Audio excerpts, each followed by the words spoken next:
Hi, and welcome to section 1.3, example 4. Okay, so this one deals with a piano. So it says the modern piano has 88 keys. The frequency of the notes range from A0, which is the lowest note, at 27.5 Hertz, to C8, which is the highest note on the piano, at 4,186.009 Hertz.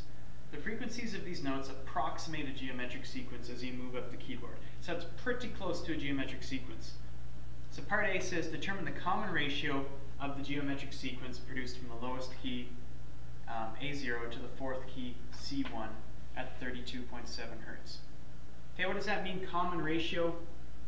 Right, common ratio is our R. So it's asking us to figure out what's R. Okay, and it tells us, okay, well we know that A0, which is actually our T1, is 27.5 Hertz. Okay, and then we know that C1, which is actually the fourth term, is 32.7 Hertz. Okay, and so what we can do is, if we remember our formula, right, it's Tn equals T1 times, n times R to the n minus 1. Okay, so we've got Tn, well Tn could be our T4, so 32.7, equals T1, which is our 27.5. R is what we're looking for, and if we're using T4, right, that means n equals 4, so it'd be 4 minus 1, or 3. Right, so then we work this out, we bring the 27.5 over by dividing, we get 1.189, right, so we divided both sides by it, equals R cubed. Again, we use the cube root, right, and we get R equals 1.06.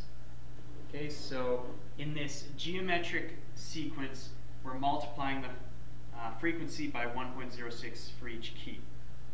So then part B, use the lowest and highest frequencies to verify the common ratio found in part A.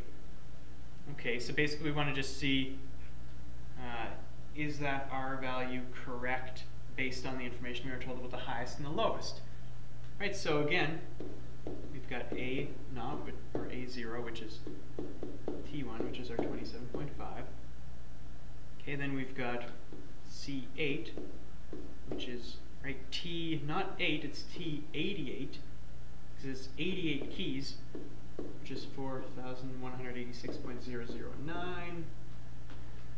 Okay, and that means N would be the 88 here, because we're looking at 88 terms, and again, we could find R.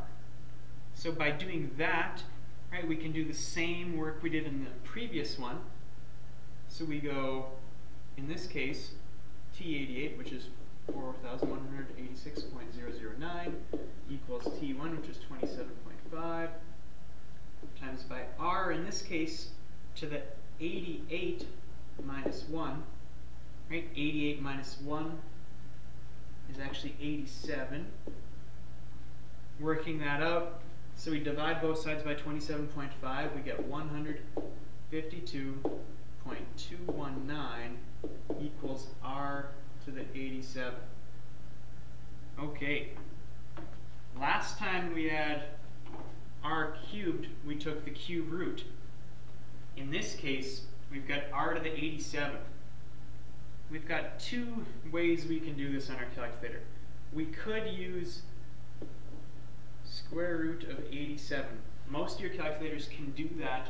You have a button that has like the square root sign, or the root sign, the radical sign, and there's like an X in the little notch, maybe an N, and so you'd put 87 in that spot.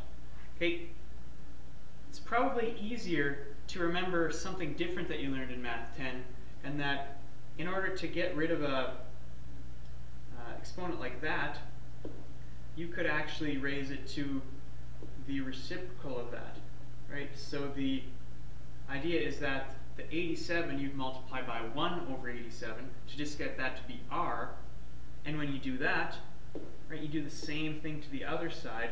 So you raise the other side to 1 over 87 as well. So then on your calculator, to do that, you would have a button that is your x to the y button, or your y to the x button. And so to do that, you have to use that to put in your exponent, and then you'd have to use some brackets and have 1 divided by 87 as your exponent. So remember those brackets. So whatever you do, either the 87th root or 1 over 87, you work that out, and again, we get 1.06. So we have verified our answer from part A by using the information there. So that's kind of cool that a piano, the keys change their frequency by going up by a geometric sequence. So basically multiplying by 1.06 each time.